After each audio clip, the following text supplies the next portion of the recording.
everyone, welcome to my YouTube channel Education Point Coaching Classes. Today we are going to discuss about subject science class 10 and worksheet number 73, and the topic is chemical reactions and equation. What are the chemical reaction? A process in which new substance with new property are formed from one or more substance. मतलब जब एक या एक से ज़्यादा substance को मिलाकर एक नया सब्सटेंस फॉर्म होता है तो और वो सब्सटेंस की प्रॉपर्टी जिन दोनों को मिलाकर फॉर्म हुआ उससे अलग होता है, known as a chemical reaction. Chemical reaction में दो चीज़ होते हैं, एक होता है रिएक्टेंट्स, फिर होता है product. What is reactant? Substance which take part in a chemical reaction. Chemical reaction में जो सब्सटेंस पार्ट लेता है, हिस्सा लेता है, वो रिएक्टेंट कहलाता है. And product substance which are formed in a chemical reaction.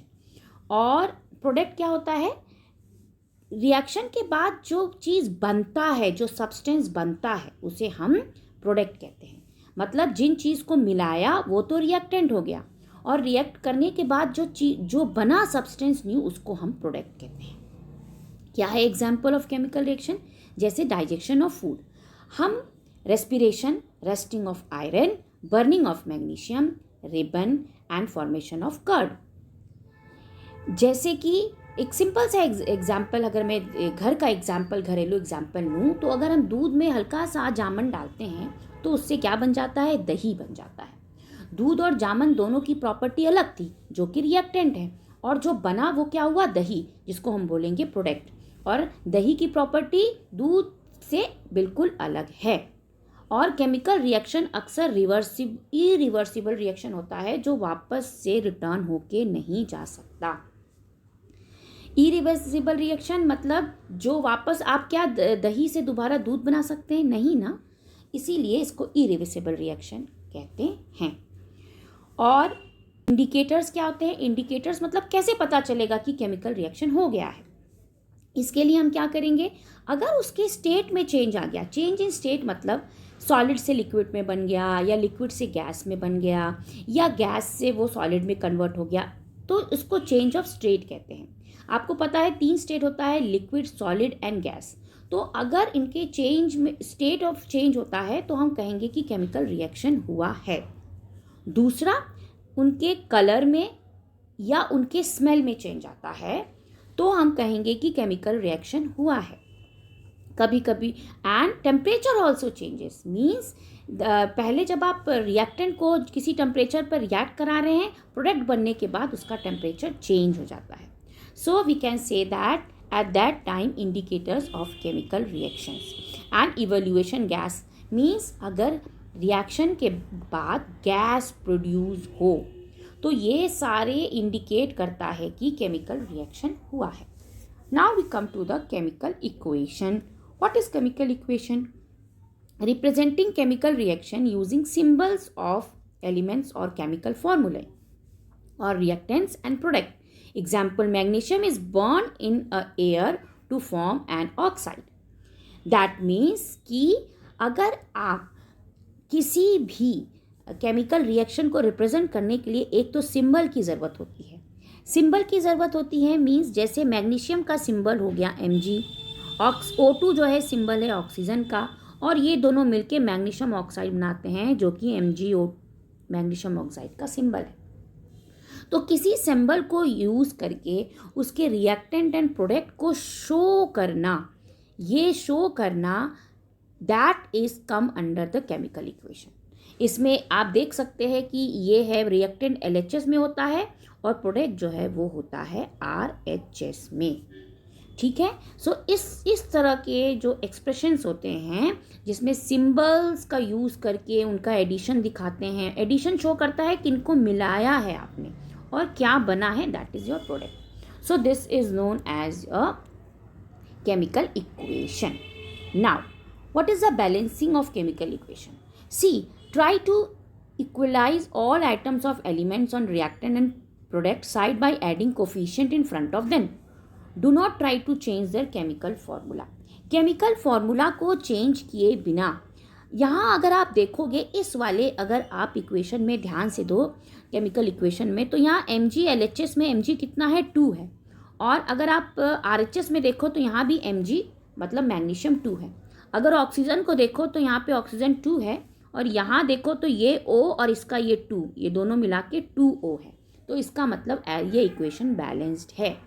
तो RHS और LHS मतलब कि रिएक्टेंट और प्रोडक्ट दोनों में जो भी सब्सटेंस या एलिमेंट यूज हुआ है वो इक्वल हो, इसे हम बैलेंस ऑफ केमिकल इक्वेशन कहते हैं। So class, let us do some question which is given here. Question number 1 is identify the chemical change. आपको केमिकल चेंज दोनों में से क्या है आइडेंटिफाई करना है। किन में से? पहला गिवन है melting of ice and second is conversion of milk into curd. Ice का गलना या फिर मिल्क से कर्ड का बनना, दही का बनना, दोनों में से केमिकल चेंज कौन सा है? But obvious the correct answer is conversion of milk into curd, क्योंकि एक इरिवर्सिबल रिएक्शन है, कर्ड से वापस हम मिल्क नहीं बना सकते, और ये फिजिकल चेंज है melting of ice. So this one is the correct answer. Okay, now let us go for the second question. Write down the balanced chemical equation for each of the following. यहाँ आपको सबके लिए balance equation लिखना है। So what is the question number 1? Question number 1 is it is given that silver chloride is decomposed in presence of sunlight to give silver and chlorine gas. Decompose मतलब break होना, टूट जाना। Silver chloride आप सबको पता है, यहाँ पे सिंबल यूज़ करना है। सिल्वर क्लोराइड का सिंबल क्या हो गया? AgCl, silver chloride. और बैलेंस इक्वेशन बनाना है तो 2AgCl डिकम्पोज होता है। डिकम्पोज होता है कब? सनलाइट के प्रेजेंस में। सनलाइट के प्रेजेंस में अगर ये ब्रेक होता है तो किस में कन्वर्ट हो जाता है? तो सिल्वर एंड क्लोरीन, तो सिल्वर हो जाएगा 2Ag और क्लोरीन गैस है इसलिए Cl2। So this is the answer of question number 2A part.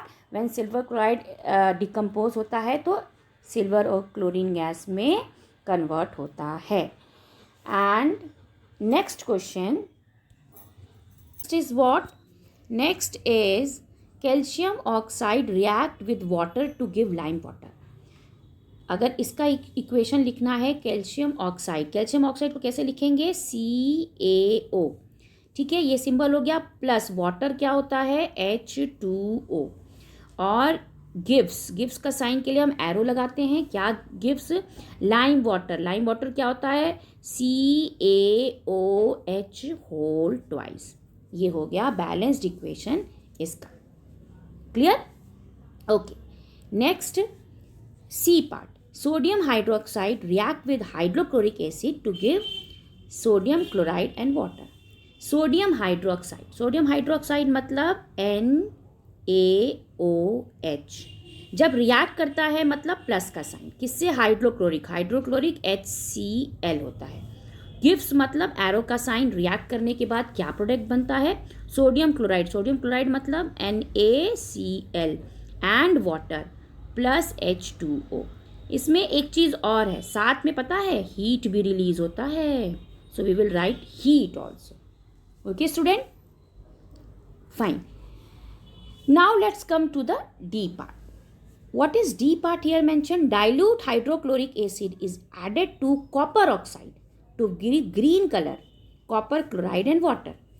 तो डाइल्यूट हाइड्रोक्साइड मतलब 2HCl plus added to copper oxide का फॉर्म क्या होता है? CuO, copper oxide.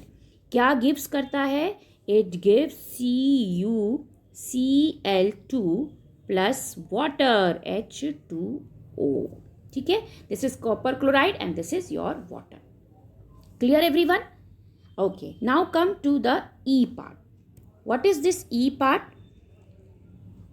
E part is given action of barium chloride and sodium sulfate in water react to give insoluble barium sulfate and sodium chloride.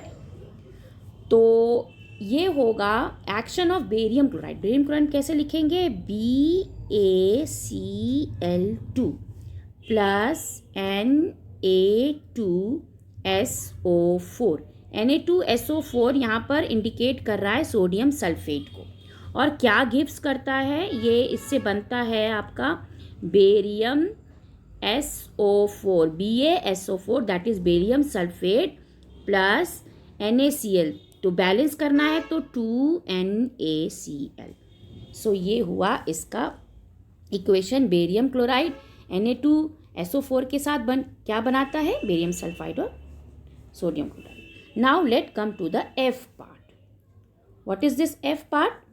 F part says that zinc react with silver nitrate to produce zinc nitrate and silver. Zinc react to, zinc का क्या होता है symbol Zn, react मतलब plus का sign लगेगा। Silver nitrate, 2AgNO3, 2 क्यों लगाया, क्योंकि हमें बैलेंस्ड इक्वेशन शो करना है। NO3 है ये, और ये क्या बनाता है, ये बनाता है जिंक नाइट्रेट। जिंक नाइट्रेट का फॉर्मूला क्या होता है, ZnNO3 का होल ट्वाइस। ये हो गया जिंक नाइट्रेट, और क्या रिलीज करता है, Ag, that is silver. Silver का फॉर्मूला हुआ Ag। क्लियर। सो ये हो गया इसका balanced chemical equation. Now let us come for the G part. What is G part? Potassium iodide react with lead nitrate to produce potassium nitrate and lead iodide। तो potassium iodide मतलब आप 2 potassium का होता है K, iodide का हो गया I, plus lead का सिंबल होता है, लेड नाइट्रेट हो गया PbNO3 होल ट्वाइस। ठीक है, और रिएक्ट करने के बाद क्या बना रहा है, lead iodide. So PbI2 that is plus 2KNO3। Potassium nitrate क्या हुआ, 2KNO3। This is a formula of potassium nitrate. So ये G पार्ट का केमिकल इक्वेशन हुआ। ठीक है, now let us come to the question number 3. What is this question number 3? Question number 3 said about give balanced chemical equation for each of the following. हमें balance equation दिखाना है। इसमें आपको लिखा है कोई भी, इन सब के कई सारे एग्जाम्पल हो सकते हैं, आप इनमें से कोई एक एग्जाम्पल आपको इनमें शो करना है।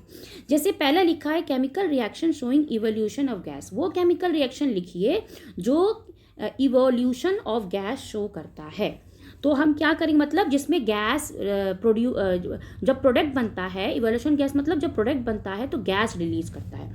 तो हम क्या करेंगे, what we will take here calcium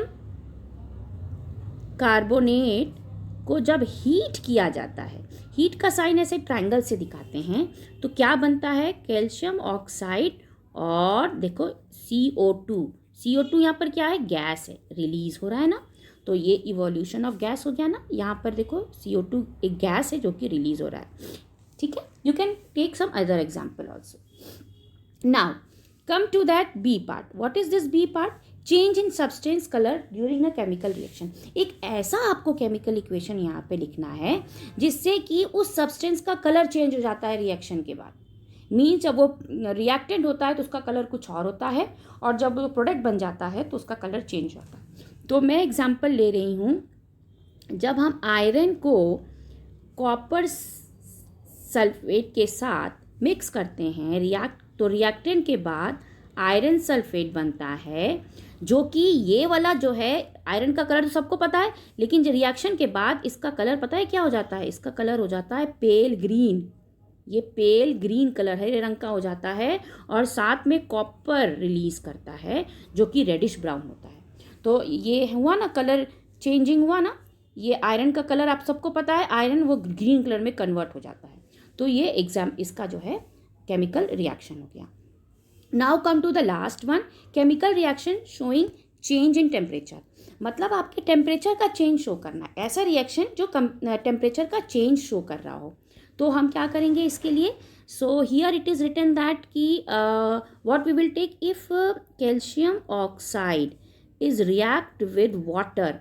ठीक है, तो क्या होता है, एक्सोथर्मिक रिएक्शन होता है, और कैल्शियम हाइड्रोक्साइड बनता है और ढेर सारा हीट निकलता है। जब आपके यहाँ पे हीट रिलीज़ होगा तो डेफिनेटली आपका टेम्परेचर क्या कर जाएगा, यहाँ पे टेम्परेचर इंक्रीज कर जाएगा क्योंकि यहाँ पे हीट रिलीज हो रहा है। सो you can see that we have done all that equations formed, and we have revised the chemical reaction and equations. Thank you.